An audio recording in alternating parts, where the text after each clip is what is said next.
eu quero ler com vocês Esther no capítulo 3. Eu vou ler com vocês, vou ler mais alguns versículos durante a mensagem, mas para começarmos eu quero ler Esther no capítulo 3, dos versículos 1 até o 11. Esther 3, de 1 a 11, diz assim: Depois disto, o rei Assuero engrandeceu Amã, filho de Amedata, Agagita, e o exaltou e lhe deu um cargo mais elevado do que o de todos os oficiais que estavam com ele. Todos os servos do rei que estavam à porta do rei se inclinavam e se prostravam diante de Amã, porque esta era a ordem do rei a respeito dele. Mordecai ou Mardoqueu, depende da versão da Bíblia que você lê, porém não se inclinava nem se prostrava. Então os servos do rei que estavam à porta do rei perguntavam a Mordecai: por que você está transgredindo as ordens do rei? Dia após dia eles falavam com Mordecai, mas ele não lhes dava ouvidos. Então contaram isso a Amã, para ver se as palavras de Mordecai se manteriam em pé, porque ele lhes tinha declarado que era judeu. Quando Amã viu que Mordecai não se inclinava nem se prostrava diante dele, encheu-se de furor. Porém julgou que era pouco nos seus propósitos atentar apenas contra Mordecai, porque lhe haviam declarado de que povo era Mordecai. Por isso Amã procurou destruir todos os judeus, povo de Mordecai, que havia em todo o reino de Assuero.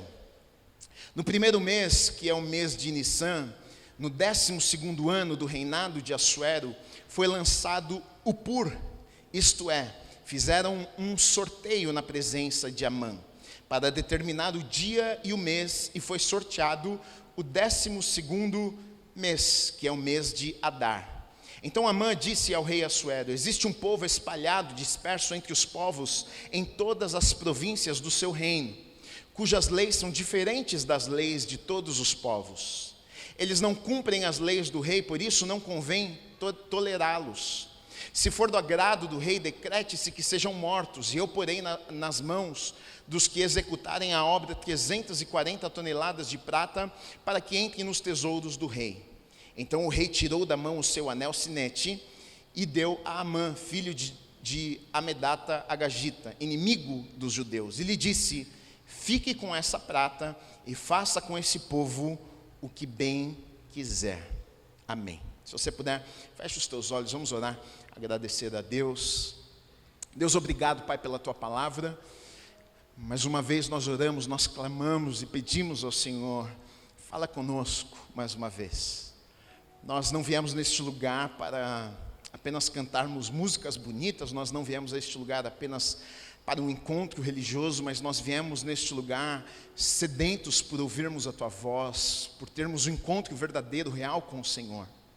Fala conosco mais uma vez, nos encontra nesta noite, neste lugar. Nós abrimos os nossos corações, os nossos ouvidos para Te ouvirmos, recebermos revelação da Tua palavra que muda as nossas vidas, que nos transforma, que molda o nosso caráter e nos faz mais parecidos com Teu Filho Jesus. Que a Tua vontade seja feita neste lugar. Age com liberdade aqui, Pai. Só o Senhor sabe, só o Senhor conhece cada coração, a situação de cada pessoa que chegou aqui. Que a Tua palavra nos encontre, Deus, e faça aquilo que só o Senhor pode fazer nas nossas vidas. Que a Tua unção esteja sobre a minha vida, para que não seja o Guilherme, a voz do Guilherme, mas que seja o Senhor através da minha vida ministrando. Nessa noite eu oro, peço em nome do Senhor Jesus Cristo. Amém e amém. Você pode aplaudir o Senhor Jesus.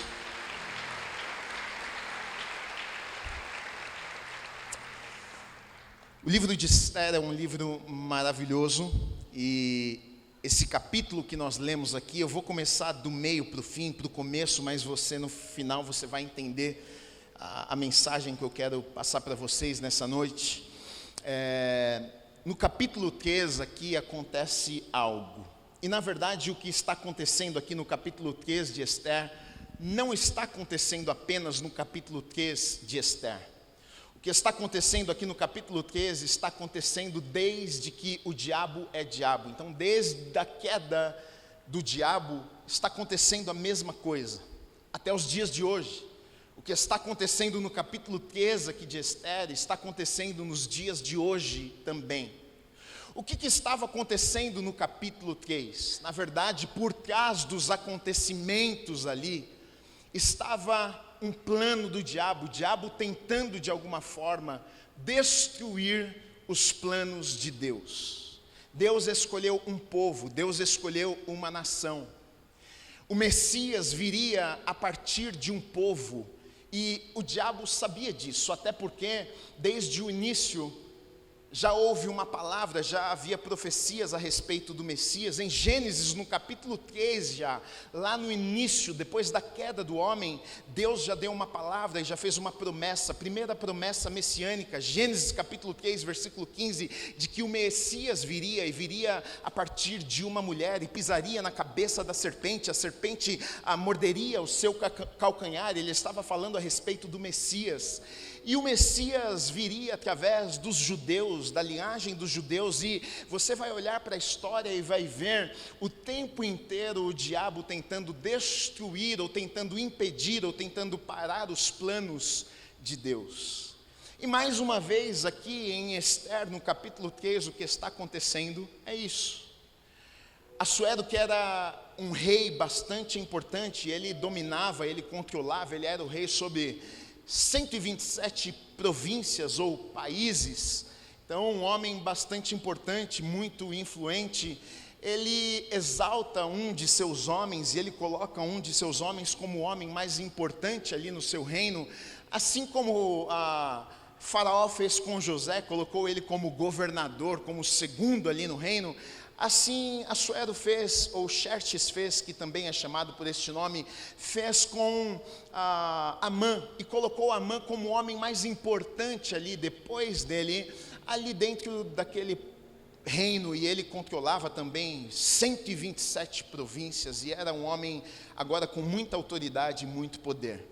E o rei manda, faz um decreto dizendo que todas as pessoas, quando Amã agora passar, as pessoas têm que se curvar diante de Amã. Afinal, agora Amã é um homem importante, eles deveriam reverenciar Amã. Mas ali naquele lugar havia um homem chamado Mordecai, e este homem chamado Mordecai, ele temia a Deus. Ele não iria se curvar diante de um homem, ele se curvava apenas diante do Deus que ele servia. E na verdade, não apenas Mordecai, mas haviam ali naquele lugar muitos judeus que haviam sido exilados e levados ali para aquele lugar. Então muitos judeus ali no meio daquele povo, e Mordecai era um destes judeus que haviam sido levados, exilados alguns anos atrás, e moravam ali no meio de outros povos, e estão morando agora ali em Suzã, na cidadela, pequena cidade de Suzã.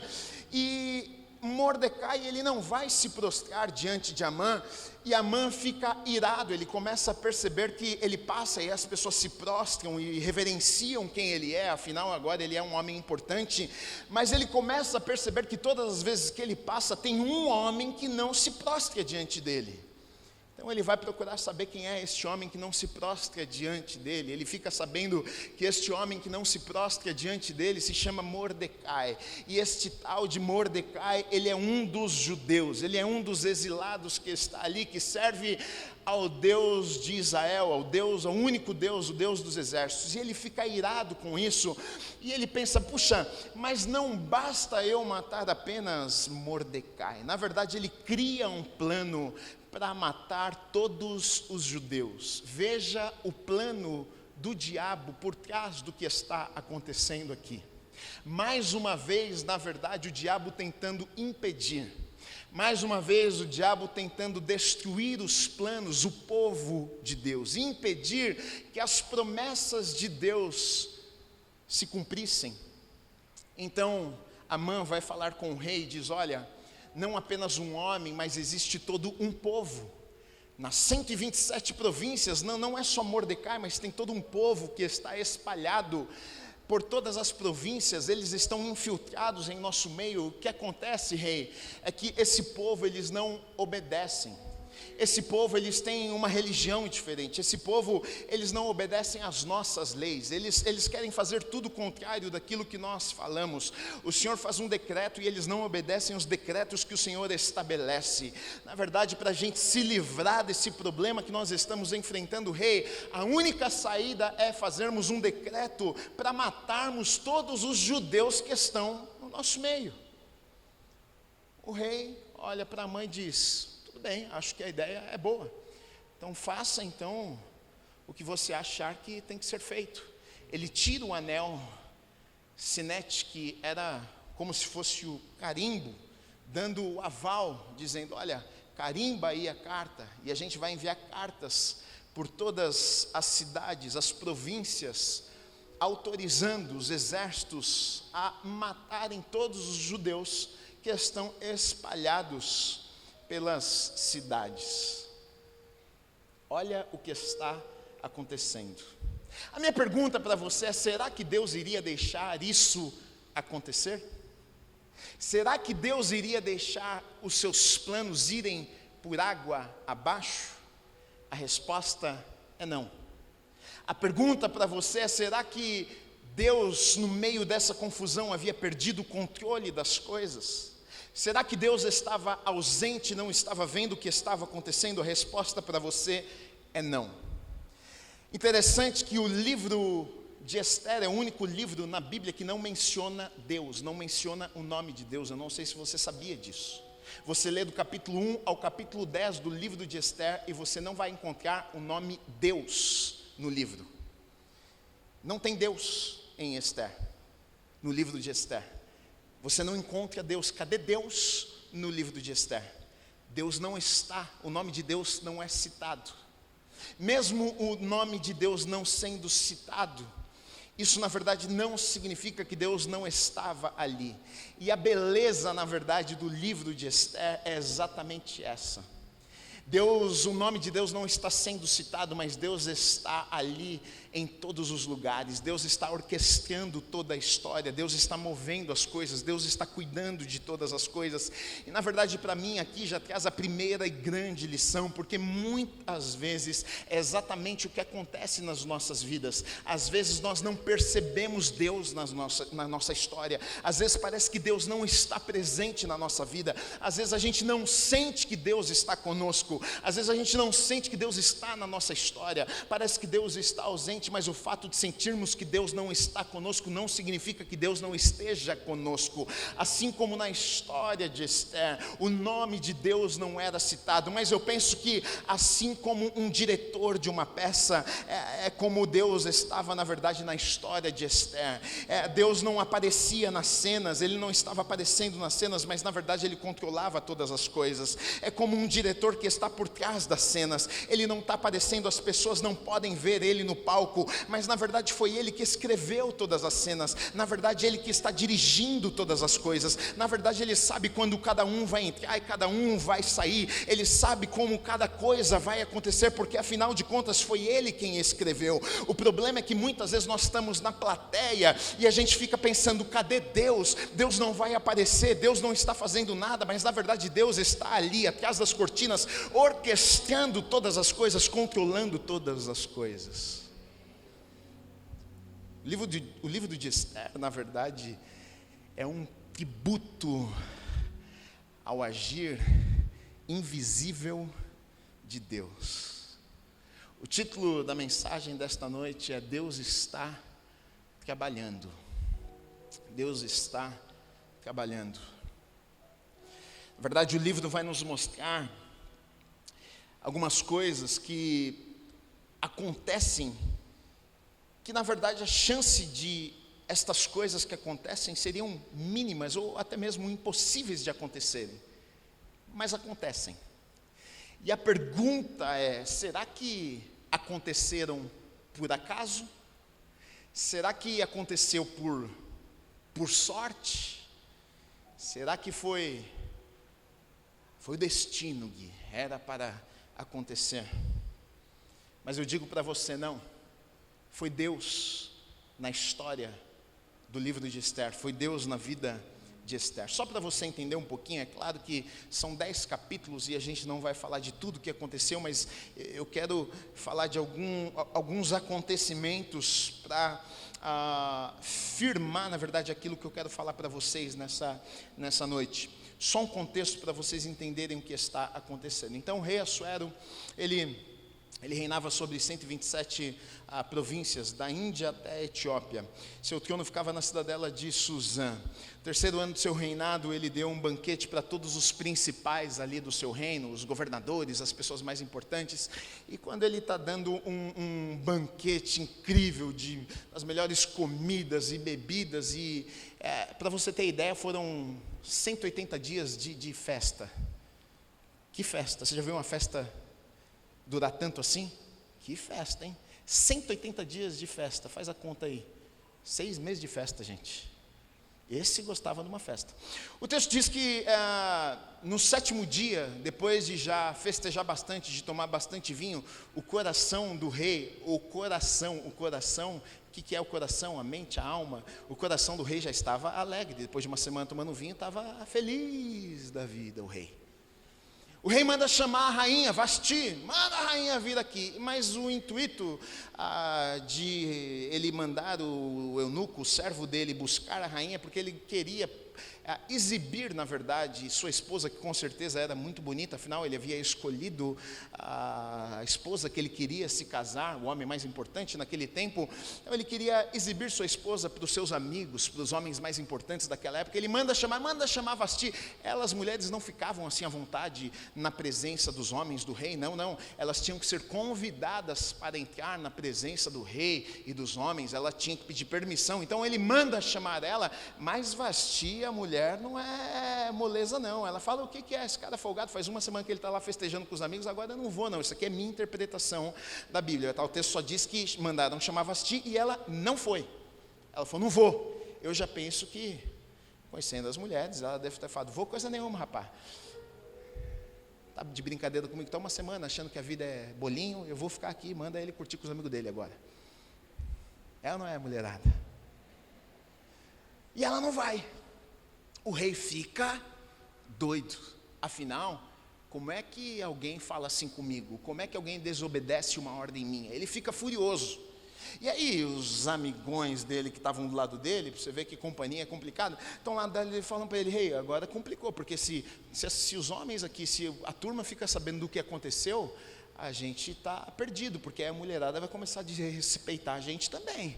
Agora o senhor precisa fazer alguma coisa. Ele fala: ixi, é verdade, né? As mulheres vão achar que agora elas podem fazer o que elas querem. Então faz o seguinte, vão mandar ela embora daqui. Ela está proibida de vir na minha presença. E agora Vasti não é mais a rainha. Do dia para a noite, por conta da resposta que ela dá para o rei Assuero, agora ele diz o seguinte: você não vai ser mais a rainha, agora você está proibida de entrar na minha presença. Perdeu o cargo, minha filha. Tira a coroa dela, manda buscar as roupas de rainha, manda pegar os colares de ouro, manda trazer de volta, manda ela para a casa dela, que agora ela não é mais nada. Crise no palácio. Crise no palácio. Agora, interessante porque isso aqui, na verdade, está sendo contado no capítulo 1, no livro de Esther. Nós lemos, eu comecei lendo com vocês o quê? O capítulo 3. Isso aqui está acontecendo antes do que eu havia lido para vocês. Então essa confusão está acontecendo antes. Amã ainda não havia decretado morte para o povo judeu. Isso aqui está acontecendo antes.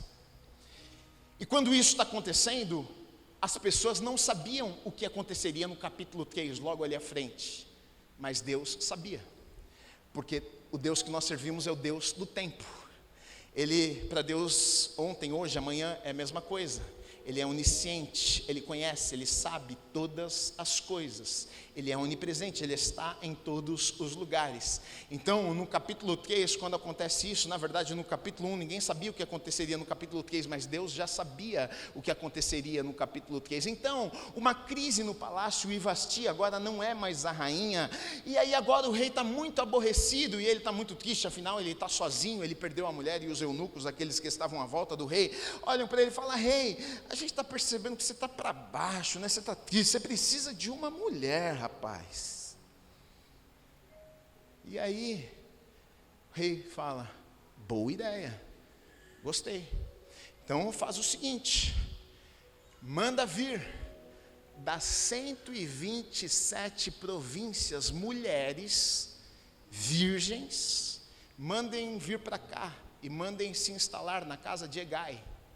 E elas vão passar por um tempo lá de preparo para então vir à minha presença, e aí eu vou escolher quem vai ser a minha mulher. Esse tempo de preparo durava de 6 meses a 1 ano. As mulheres tomavam banho de banheira, de creme, de sei lá do que. O rei era enjoado, rapaz. Ele queria que a mulher chegasse lá de longe, passou, olha o cheiro da princesa. 6 meses a 1 ano de preparo. O que me chama a atenção, sabe o que é? É que eu olho para esse livro aqui, eu olho para o capítulo 1, e diante dessa crise aqui, do que está acontecendo, dessa desordem, Vasti briga com o rei manda Vasti embora, manda de 127 províncias, vir mulher de todo canto, e não sei o que, tal, e nessa crise, nessa confusão, na verdade, sabe o que eu consigo enxergar aqui? Deus no meio da crise, organizando já o futuro, no meio da confusão, Deus já preparando o futuro, de coisas que as pessoas não conseguiam ainda entender. Isso aqui para mim é poderoso, sabe por quê? Porque isso me traz um conforto e um alívio, porque muitas vezes nas nossas vidas tem crises e tem coisas difíceis que a gente está passando, mas Deus é o Deus do tempo. O problema é que a gente não consegue ver lá na frente, o problema é que a gente está no capítulo 1, o problema é que a gente está aqui e a gente está pensando, que crise é essa, que confusão é essa, no palácio está uma complicação aqui, olha Vasti, o que está fazendo comigo, olha minha esposa, Senhor, eu chego em casa, olha que crise é essa, mas olha, às vezes no meio da desordem, Deus está organizando já para ali, logo ali à frente. O problema é que a gente pensa que a nossa vida vai terminar no capítulo 1, enquanto no capítulo 1, Deus está organizando as coisas, para que no capítulo 3 a gente viva aquilo, ou viva um livramento, ou viva aquilo que Ele tem preparado para as nossas vidas. Ninguém podia imaginar que seria necessário Esther estar no palácio. Só que para Esther estar no palácio, Vasti não podia estar. Como é que faz para Vasti sair? Então eu vejo por trás da história Deus orquestrando. Não estou dizendo que foi Deus que causou a briga, não acho que Deus faz coisas ruins não, mas acho que Deus deixou. Vasti foi rebelde, ele falou, eu não vou me meter não, hein? Não vou tentar consertar, você fez a besteira, deixa que agora eu vou colocar outra que vai.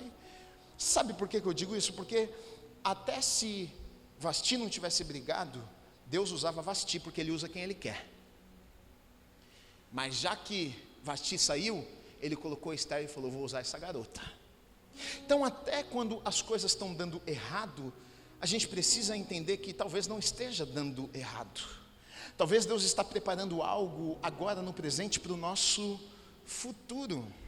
A gente precisa entender algo, Deus vê, Deus está vendo o que nós não vemos. Deus, Ele sabe do que nós não sabemos. Ele sabe de coisas que nós não sabemos. Ele vê coisas que nós não estamos vendo. Então nós precisamos aprender a confiar em Deus. Agora me diga uma coisa, se não foi o agir invisível de Deus em tudo isso que está acontecendo.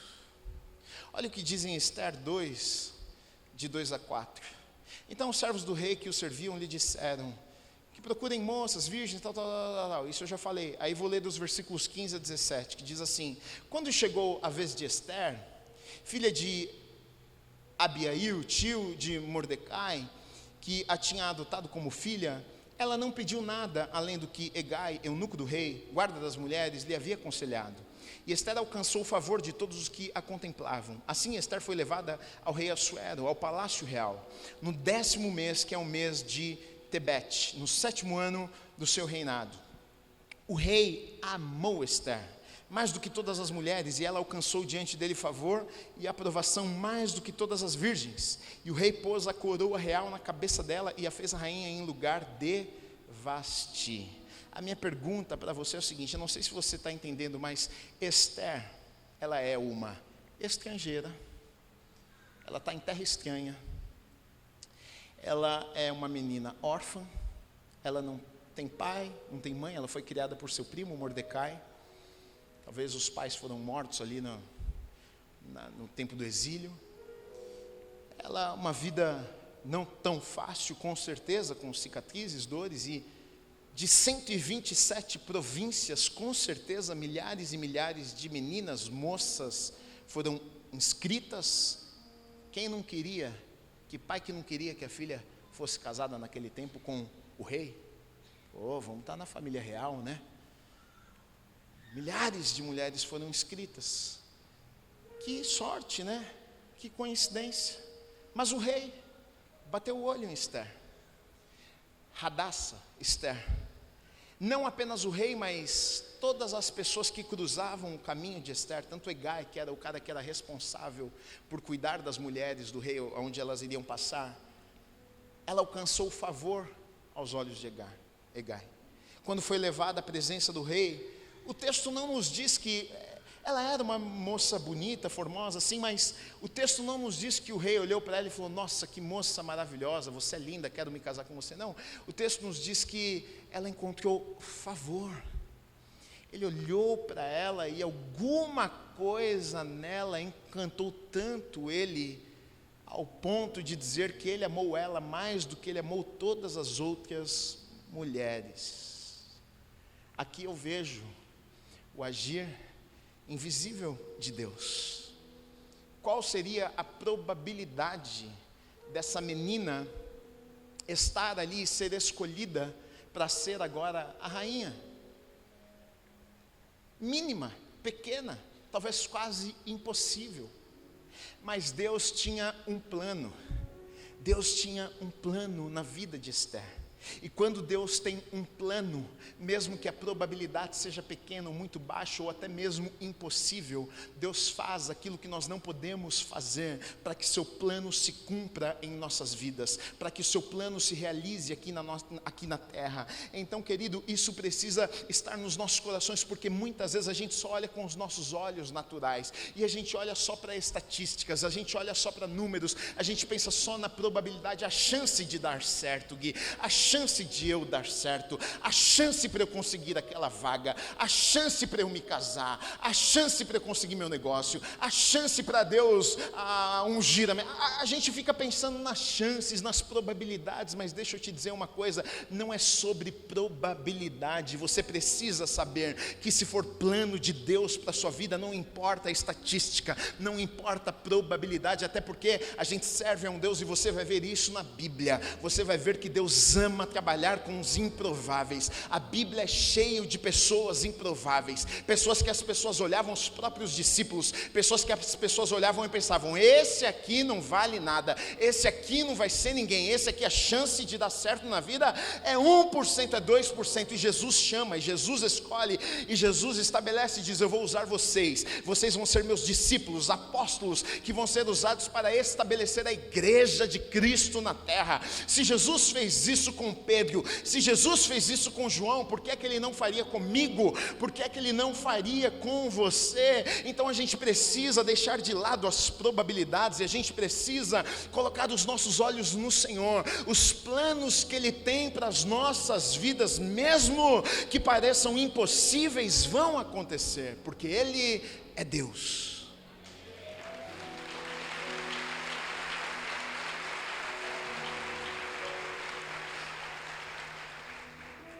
A prova de que quem colocou Esther lá foi Deus.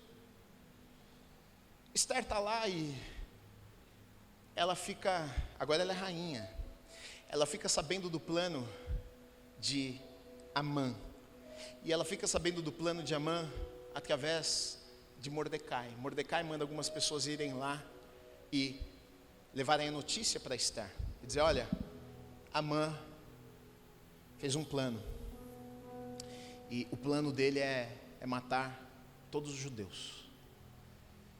E Esther agora fala: o que eu vou fazer? A princípio Esther não tinha contado que ela era uma judia também, isso por orientação de seu primo Mordecai. Falou: filha, fica quietinha, vai lá, fala nada para ninguém, vai lá e vive tua vida, não precisa sair contando tudo. de onde você veio, quem é tua família, vai lá. Ela está quietinha, ninguém sabe de onde ela veio, o que ela é. E ela fica sabendo, ela fica meio aflita, o que eu vou fazer? Será que tem algo que eu possa fazer? Eu não posso ir à presença do rei sem o rei me chamar. Se eu for à presença dele e ele não estender o cetro para mim, me dando a permissão para ir à presença dele, eu posso até ser morta por isso. E aí, no capítulo 4, nos versículos 13 e 14, olha o que diz: então Mordecai pediu que respondessem a Ester: não pense, você, Ester, que por estar no palácio real, você será a única entre todos os judeus que conseguirá escapar. Vai morrer também, ele fala para ela. Porque se você ficar calada agora, de outro lugar virá o socorro e livramento para os judeus. Olha a fé de Mordecai. Ele sabe de uma coisa: Deus e seus planos vão se cumprir. Deus vai cumprir seus planos, não vão nos matar. Você pode ser boca e voz e ser usada. Se você não quiser, Deus vai levantar outra pessoa. Mas olha o que ele diz: porque se você ficar calado agora, de outro lugar virá o socorro e livramento para os judeus, mas você e a casa de seu pai perecerão. Mas quem sabe, olha o que ele diz: se não foi para uma conjuntura, para um tempo como este, que você foi elevada à condição de rainha. Ele lembra ela, ele diz: ei, será que você não está aonde você está para um tempo como este? Será que não existe um propósito por trás de tudo isso? É como educadamente se ele estivesse dizendo: filha, você está achando o quê? Você acha que você foi aí só à toa? Você acha que Deus te colocou nesse lugar por quê? Você é a última bolacha do pacote, você está se achando tão linda assim? Não, foi Deus que te colocou aí, minha amiga. Você não é tudo isso para estar aí onde você está, não. É porque Deus tinha um propósito para te usar nesse lugar aí. Ele lembra ela disso, e aí ela cai em si, ela diz: realmente, então faz o seguinte, manda todo mundo jejuar e orar durante 3 dias, porque então eu vou falar com o rei, eu vou à presença do rei. O agir invisível de Deus, por trás da cortina, por trás da cena. Foi Deus que colocou Ester ali, naquele lugar, porque o seu plano precisava continuar. Ao mesmo tempo que o diabo estava usando pessoas e criando estratégias para impedir o agir de Deus, impedir os planos de Deus, como acontece o tempo inteiro, hoje está acontecendo isso. Ao mesmo tempo, Deus também estava trabalhando e agindo, e movendo, e colocando pessoas em lugares estratégicos, para que o plano dele não fosse interrompido, e para que a vontade dele fosse feita. Então, olha o que acontece. Amã, furioso,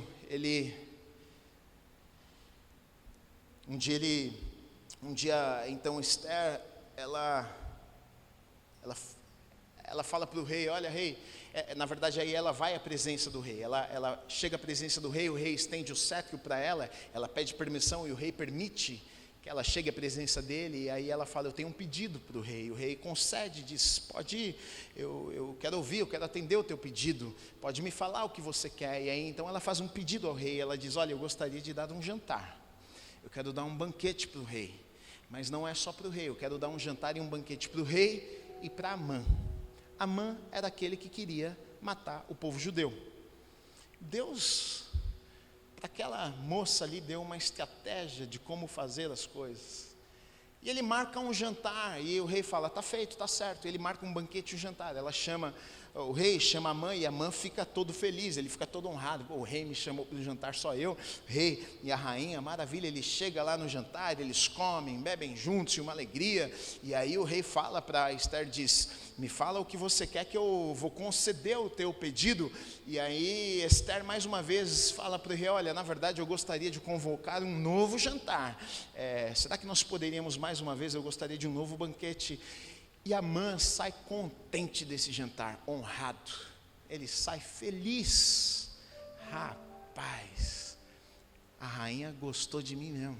Ela está querendo fazer jantar para mim todo dia. Ele sai feliz. Só que acontece algo: quando ele sai da presença do rei e da rainha, com quem que ele encontra?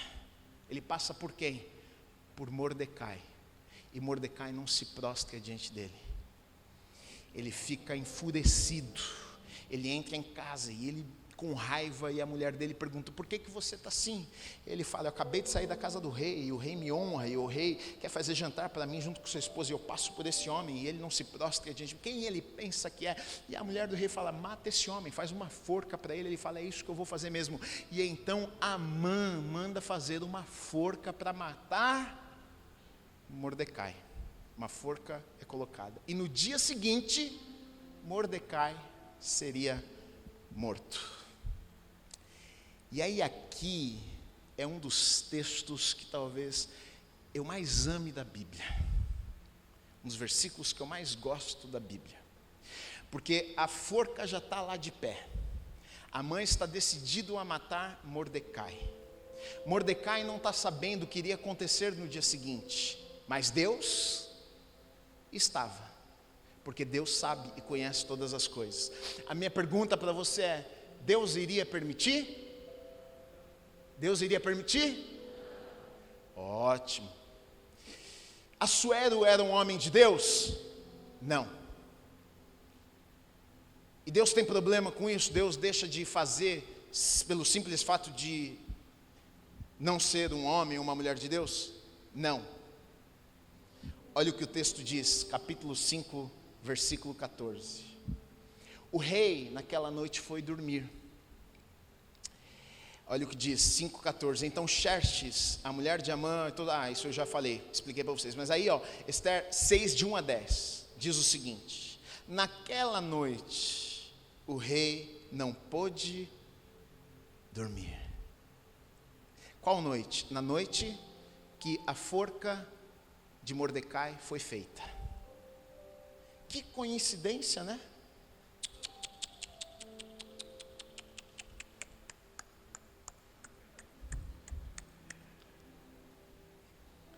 Toda noite o rei dormia.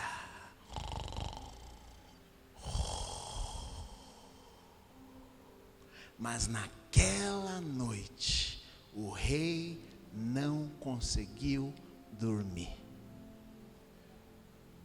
E ele fechava o olho e abria, fechava e abria. Ele está pensando: alguém me dá uma melatonina em nome de Jesus? Acho que não tinha melatonina naquele tempo, né? Me dá um chá de alguma planta aí para ver se eu durmo.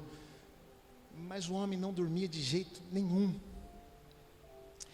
E aí olha o que acontece. Eu não vou ler o texto, mas eu vou falar para vocês o que está acontecendo aqui. Depois você lê capítulo 6, dos versículos 1 a 10.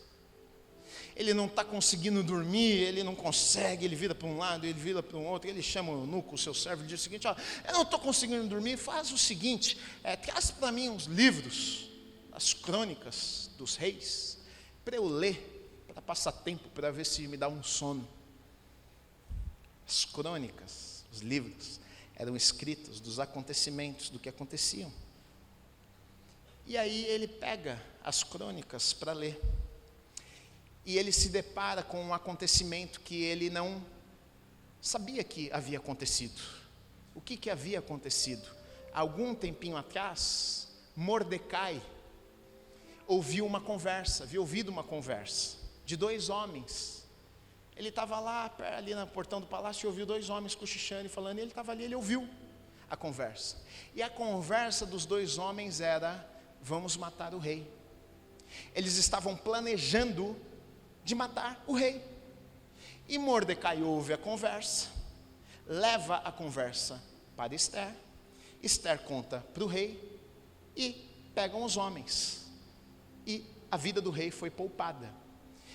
Na época, o rei nem ficou sabendo que havia sido Mordecai que havia feito isso. Passou. E quando ele pega, que coincidência, hein, gente? Ele não dorme, ele pega as crônicas e ele lê essa história. Então ele fala para os eunucos, ele diz: gente, é o seguinte, você está vendo essa história aqui? Quem que foi esse homem? Foi Mordecai, rei. Puxa, é mesmo? Mordecai, sim, foi Mordecai. Então tá bom. Quando amanhece, a mãe está chegando ali na presença do rei, ele chama a mãe. E a mãe chega lá todo feliz, e afinal é o dia que vai matar Mordecai. E aí o rei chama a mãe e diz o seguinte: Amã, quero te fazer uma pergunta. O que é que se deveria fazer a um homem cujo rei gostaria de honrar. Amã, o que ele pensa? Uau, o rei quer me honrar, rapaz. Afinal, me chamou para jantar na casa dele ontem. Marcou um jantar para hoje. Amã falou, rapaz, eu estou importante aqui mesmo. Ele fala, rei, pessoa que o senhor quer honrar, acho que o senhor deveria fazer o seguinte: coloca em cima da tua carruagem real, coloca a tua vestimenta, faz passar por toda a cidade e ser reconhecido por todos, e quando passar as pessoas se prostrarem e se curvarem como forma de reverência. E o rei fala, gostei, assim vai ser feito então. Faz um favor para mim então, manda buscar Mordecai, este é o homem ao qual o rei quer honrar.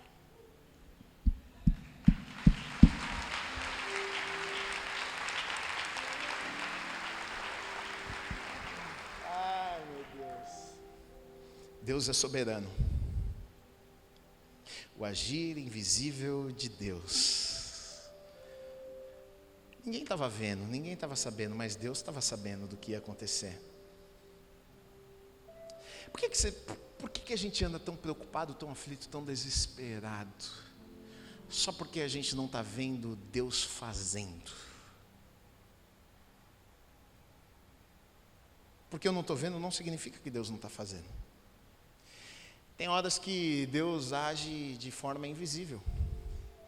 Eu não estou vendo, eu não estou sentindo, eu não estou sabendo, mas Ele está fazendo. Essa história, na verdade, no livro de Esther, ela me ensina, sabe o quê? Que ela me ensina a ver Deus, não apenas nos milagres, mas ver Deus na vida real. Porque às vezes a gente está esperando ver Deus, o agir de Deus, num grande milagre. E às vezes por ficarmos esperando ver Deus num grande milagre, a gente pensa que Deus não está conosco. Porque já que não aconteceu um grande milagre, Deus não está fazendo nada. Mas será que a gente não precisa estar mais sensíveis ao agir invisível de Deus? Talvez Deus esteja fazendo na vida real, no dia a dia. E a gente não está percebendo. Talvez Ele está agindo todo dia. E a gente está esperando um grande milagre, enquanto na verdade Ele está fazendo nas coisas simples da vida, assim como foi. Onde parecia muitas vezes coincidência. Nossa, que coincidência, né? Deu certo. Às vezes o que para nós é coincidência, para Deus foi o agir dEle, e a gente não percebeu. O que para nós muitas vezes foi, nossa, que sorte, né, rapaz? Você chegou lá e conseguiu aquela vaga. Para Deus não. Não foi sorte coisa nenhuma, meu filho. Você não tinha capacidade, você não é tão bom para estar lá. Tinha muita gente melhor do que você para estar lá. Você era o último da lista, mas por algum motivo você chegou lá e entrou. Foi Deus. O cara que estava contratando olhou para você, e assim como a Suera olhou para Esther, encontrou favor. Ele olhou e falou, não sei porquê, mas eu gostei. E você nem sabe da história, porque ele não te contou que você era o número 10 da lista. Você só foi e entrou e achou que ainda estava abafando. Eu sou demais. E na verdade era Deus movendo. E na verdade era o agir invisível de Deus te colocando lá e falando, vai meu filho, deixa eu te abençoar, deixa eu abrir a porta, deixa eu te colocar lá. Para o meu plano continuar. Olha que coisa interessante. Aí acontece o segundo jantar. Amã vai para o segundo jantar. Esther chega no segundo jantar, e aí ela revela ao rei o plano de Amã. E diz, ei, eu não sei se você está sabendo, mas existe um plano diabólico de destruir um povo que não fez nada. Nós não fizemos nada. E o rei fala, mas que coisa terrível é essa? Quem fez isso? Mas por que isso está acontecendo? E ela fala, este homem aqui que fez. Foi Amã que criou todo o plano, que organizou todo o plano, para o Senhor cair e fazer um decreto para todo o povo judeu morrer. E aí então, ela conta também da forca que ele havia feito para colocar Mordecai. E aí o rei então diz: então o que vai acontecer é o seguinte: essa forca que foi levantada para colocar Mordecai, agora quem vai ser colocado nessa forca vai ser Amã. E manda matar Amã. O que isso me ensina? Até dos meus inimigos, Deus está cuidando. Às vezes a gente fica tão preocupado, mas Deus, até, meu amigo, você não precisa cuidar dos teus, deixa que Deus cuida. Agora, o final da história é maravilhoso. Eu quero ler para você, porque eu não sei se você está lembrado, quando Amã, o desejo dele é matar os judeus, e ele chega para Assuero e ele fala do plano, ele joga a sorte para definir o dia do mês, a data que ele iria fazer o decreto para matar todos os judeus. E jogar sorte, o texto mesmo, eu não sei se você reparou, a palavra usada é pur, é jogar sorte, sorteio, jogar sorte, pur. E olha o texto que eu vou ler para vocês, o que vai falar. Assim foi como terminou, na verdade, o livro de Esther e a história aqui. Depois de tudo isso que aconteceu, olha o que diz no capítulo 9, versículos 16 a 32. Também os demais judeus que viviam nas províncias, porque o que aconteceu é que o rei havia estabelecido um decreto de que o povo judeu poderia ser morto sim. E o decreto que o rei estabelecesse, ele não podia voltar atrás. Então o que o rei fez? Ele deu o direito dos judeus lutarem contra os inimigos. Ele falou, bom, eu não posso voltar atrás daquilo que eu falei, o que eu vou fazer é o seguinte, então a gente vai avisar eles, todo mundo vai estar sabendo do que vai acontecer, e eles vão poder lutar, e vão poder se defender. Então os judeus lutaram contra os inimigos, e Deus deu a vitória aos judeus, ao seu povo. E aí, olha o que diz aqui dos versículos 16 a 32. Também os demais judeus que viviam nas províncias do rei se reuniram, se organizaram para defender a vida e se livrar dos seus inimigos. Mataram 75.000 dos que o odiavam, porém no despojo não tocaram. Isso aconteceu no dia 17 do mês de Adar. No dia 14 descansaram e fizeram dele um dia de festa e de alegria. Mas os judeus de Suzã se reuniram nos dias 13 e 14 do mesmo mês. Descansaram no dia 15 e fizeram dele um dia de festa e de alegria. Por isso, os judeus das vilas que moram nas aldeias do campo fazem do dia 14 do mês de Adar um dia de alegria, de banquetes e de festa, e um dia em que mandam presentes uns aos outros. Mordecai escreveu estas coisas e enviou cartas a todos os judeus que moravam em todas as províncias do rei Assuero, aos de perto e aos de longe, ordenando-lhes que comemorassem o dia 14, que havia sido o dia que havia caído na sorte, o dia que eles seriam mortos. E agora Mordecai, agora o rei, o que ele decreta? Então, o dia na verdade que vocês seriam mortos vai ser o dia que vocês vão festejar. A gente vai estabelecer então no dia que seria para morrer, um dia de festa. Então agora ele diz o seguinte, olha, assim os judeus aceitaram como costume o que naquele tempo haviam feito pela primeira vez, segundo Mordecai lhes havia ordenado por escrito, porque Amã, filho de Amedata, o Agagita, inimigo de todos os judeus, tinha planejado destruir os judeus e tinha lançado o pur, isto é, sortes, para os assolar e destruir. Mas Esther foi falar com o rei, e ele ordenou por cartas que o plano perverso de Amã, que ele tinha elaborado contra os judeus, recaísse sobre a própria cabeça dele, e que ele e os seus filhos fossem enforcados. Por isso, esses dias são chamados de Purim. do nome Pur, daí, por causa de todas as palavras daquela carta e do que testemunharam e do que lhe havia acontecido. Os judeus decidiram que eles mesmos, seus descendentes e todos os que viessem se juntar a eles, não deixariam de comemorar estes 2 dias, segundo o que se havia escrito a respeito deles, o tempo marcado todos os anos. Não vou terminar de ler, que é muita coisa, mas é daí onde vem, eu não sei se você já ouviu falar de uma festa chamada Purim, que é uma festa na qual os judeus celebram todos os anos, e eles celebram, fazem festas, comem, trocam presentes, e essa festa se deu por conta deste episódio aqui, no qual os judeus eram para ser mortos, na verdade, mas eles não foram mortos naquele dia. Deus deu a ele vitória, eles mataram os inimigos, e então agora Mordecai manda celebrar e diz o seguinte: olha, no dia que era o dia da destruição, no dia que na verdade o diabo já havia declarado e estabelecido, este vai ser o dia de tristeza, esse vai ser o dia de lágrimas, esse vai ser o dia de choro, esse vai ser o dia de desgraça.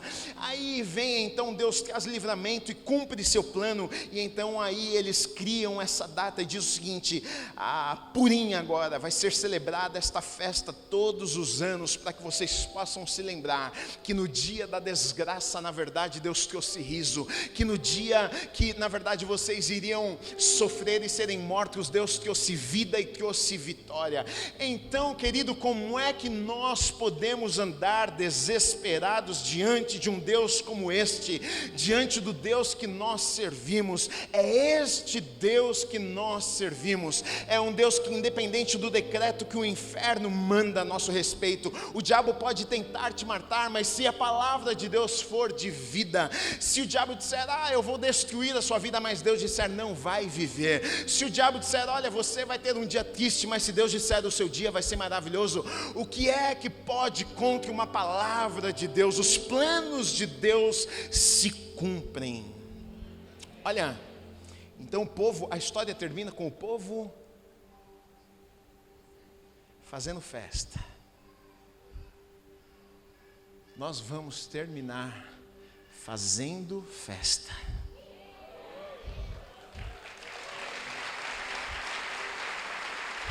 Pode ter certeza disso. A gente passa pelo capítulo 3, 4, 5, acha que vai morrer. Mas a gente vai terminar fazendo festa. Olha só, olha como Mordecai, aquele que era para estar pendurado na forca, termina. Capítulo 10, versículo 3, só para a gente terminar. Pois o judeu Mordecai foi o segundo depois do rei Assuero. Quem que era o segundo? Amã. Quem que é o segundo agora? Mordecai. E grande para com os judeus, e estimado pela multidão de seus irmãos, tendo procurado o bem-estar do seu povo e trabalhado pela prosperidade da sua nação. Os planos de Deus se cumprindo. Aquele que havia sido levantado para destruir o povo de Deus, Deus tira e coloca alguém para que o plano de Deus continuasse. Atrapalhe o plano de Deus para você ver o que acontece com você. Agora, ajuda o plano de Deus para você ver onde Deus te coloca. Mordecai era para ser morto, agora ele é o segundo homem mais importante e está ajudando para que o plano de Deus se estabelecesse. Às vezes a gente está esperando ver Deus agindo através de grandes coisas e perdemos Deus agindo no dia a dia, nos pequenos detalhes. O agir de Deus às vezes está nas crises da vida. Às vezes até no meio de uma crise que a gente pensa que Deus não está, Deus está. Porque às vezes Deus está permitindo algumas coisas moverem, para que a gente possa logo ali à frente viver o que Ele tem preparado para as nossas vidas. Então a gente tem que aprender, na verdade, a sermos talvez mais gratos, talvez confiarmos mais. Talvez a gente é pouco grato porque a gente confia pouco.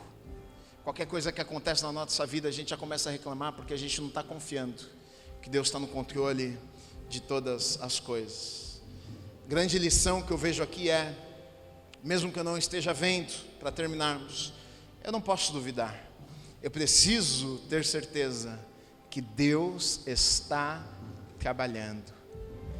Diga isso comigo, Deus está trabalhando. Mais uma vez, Deus está trabalhando.